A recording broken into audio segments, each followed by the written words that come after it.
कि जो काम मुगलों ने तलवार के दम पे किया वो सारा काम अंग्रेजों ने कानून बना बना के किया। तो जब यहां पे मुगल अंग्रेजों ने एक तो ये काम किया, मठ मंदिर को कंट्रोल कर लिया, दूसरा उन्होंने रिसर्च करवाया कि और हमारे लिए क्या क्या खतरे हैं। तो हमारे ही लोगों ने, भाई अंग्रेज किसकी मदद लेते थे, जरा जोर से बोलिए, मुगल यहां किसकी मदद लेते थे? कुछ लोग नवाब बनने के लिए कन्वर्ट हो गए, कुछ जागीरदार बनने के लिए कन्वर्ट हो गए, कोई तीमारदार बनने के लिए कन्वर्ट हो गया, कोई चौकीदार बनने के लिए कन्वर्ट हो गया, कोई सेना में भर्ती होने के लिए कन्वर्ट हो गया। मुगलों ने भी यही काम, अंग्रेजों ने भी यही काम किया। अंग्रेजों ने जब पूछा यहां के लोगों से, भाई हमारे लिए और क्या खतरा है? बोले साहब एक बहुत बड़ा खतरा है। बोले क्या? बोले यहां हर परिवार में कम से कम 5-5, 6-6 हथियार है। हर घर में भाला है, गड़ासा है, लाठी है, डंडा है, त्रिशूल है, तलवार है। और अभी तो ये बटे हुए हैं, किसी दिन अगर इनका मूड अगर ठीक हुआ और ये अगर अपना लाठी भाला गड़ासा लेके निकले, फिर यहां रहना बड़ा मुश्किल हो जाएगा। फिर आपने जो पुलिस वुलिस बनाई ये काम नहीं कर पाएगी। तो अंग्रेजों ने कानून बनाया, उस कानून का नाम है आर्म्स एक्ट। और कानून बना के उन्होंने बोला कि 6 इंच से बड़ा और धारदार कोई सामान रखना अपने आप में अपराध है। तो हमारा गणासा 6 इंच से बड़ा था, भाला 6 इंच से बड़ा था, तलवार 6 इंच से बड़ी थी, फावड़ा 6 इंच से बड़ा था, कुल्हाड़ी 6 इंच से बड़ी थी। एक कानून बना के उन्होंने हमें निहत्था बना दिया। अंग्रेज चले गए तो बाद वाले अंग्रेज आए, जिनका कपड़ा वहीं अंग्रेजों के यहां धुलता था, वहीं प्रेस होता था। उन्होंने उसी कानून को, ये बस पहला वाला पन्ना बदला, अंदर का सारा माल वही। और जो पूरा अंग्रेजों का कानून था, इसका नाम रख दिया आर्म्स एक्ट 1959। आप मुझे बताइए, भारत का संविधान हमें धार्मिक स्वतंत्रता देता है कि नहीं देता? देता है 100%। हम लोग दुर्गा जी की पूजा करते हैं। दुर्गा जी का मुख्य शस्त्र क्या है?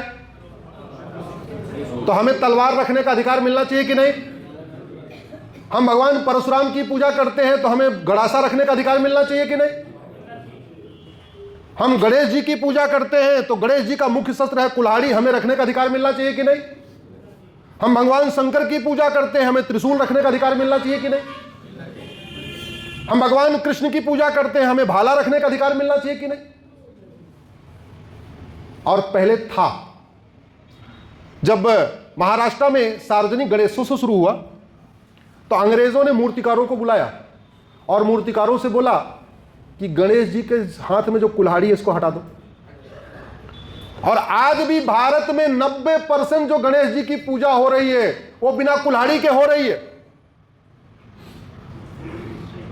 जाके एक बार अगर आपके घर में गणेश जी हो देखना, एक हाथ में आशीर्वाद, एक हाथ में शंख है, एक हाथ में लड्डू है, एक हाथ में मोदक है, एक हाथ में फूल है, कुल्हाड़ी है ही नहीं है। ये अंग्रेजों ने गायब करवाई थी और आज भी चल रही है। आप बताइए, अगर दुर्गा जी का शोभा यात्रा निकल रही है, 500 लोग साथ में चल रहे हैं और सबके हाथ में दुर्गा जी का शस्त्र हो, तलवार, किसी की हिम्मत है पत्थर फेंकने की?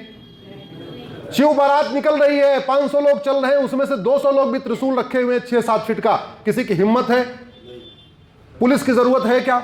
प्रशासन से जरूरत है क्या? नहीं, खुद ही सक्षम है, खुद ही आत्मनिर्भर है। आत्मनिर्भर होना चाहिए कि नहीं होना चाहिए? भाई आत्मनिर्भर भारत का मतलब आत्मनिर्भर हिंदू।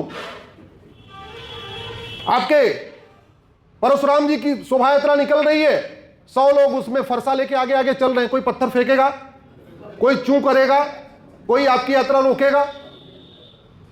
कृष्ण जी की शोभा यात्रा निकल रही है, उसमें 100 लोग भाला लेके आगे आगे चल रहे हैं, है गुरुदेव किसी को रोकने की हिम्मत? और यह संविधान हमें अधिकार देता। हम शस्त्र इसलिए नहीं रखना चाहते किसी के ऊपर हमला करने के लिए, मैं पहले बता देता हूं, नहीं हमारा वीडियो कोई देखे सोचे क्या बता रही है। हम शस्त्र इसलिए नहीं रखना चाहते, हम शस्त्र इसलिए रखना चाहते हैं क्योंकि यह हमारी धार्मिक स्वतंत्रता का मामला है। इसलिए यह सरकार की ड्यूटी है, यह 1959 का अंग्रेजों द्वारा कॉपी पेस्ट किया गया कानून बदले और जो भगवान परशुराम की पूजा करते हैं उनको 6 फीट 7 फीट का फरसा रखने का अधिकार मिलना चाहिए। जो माँ दुर्गा की पूजा करते हैं उनको तलवार रखने का अधिकार मिलना चाहिए, जो गणेश जी की पूजा करते हैं उनको कुल्हाड़ी रखने का अधिकार मिलना चाहिए, जो हनुमान जी की पूजा करते हैं उनको 6-7 फीट का गदा रखने का अधिकार मिलना चाहिए, जो शंकर जी की पूजा करते हैं उनको त्रिशूल रखने का अधिकार मिलना चाहिए। आप मुझे बताओ, ये आर्म्स एक्ट बदलना चाहिए कि नहीं बदलना चाहिए? जोर से बोलिए। कहां बदलेगा, कैसे बदलेगा? सांसद को जगाएंगे। इसलिए अब आपसे मैं एक बता रहा हूं, अब जागो हिंदू जागो नहीं कहना है, अब नारा थोड़ा बदलना है। अब बोलना है जागो सांसद जागो। जोर से बोलिए, जागो सांसद, जागो विधायक, जागो मंत्री जी, जागो सरकार, जागो गांधीवादी, जागो अंबेडकरवादी, जागो लोहियावादी, जागो सरकार। बोलिए भारत माता की, भारत माता की, भारत माता की।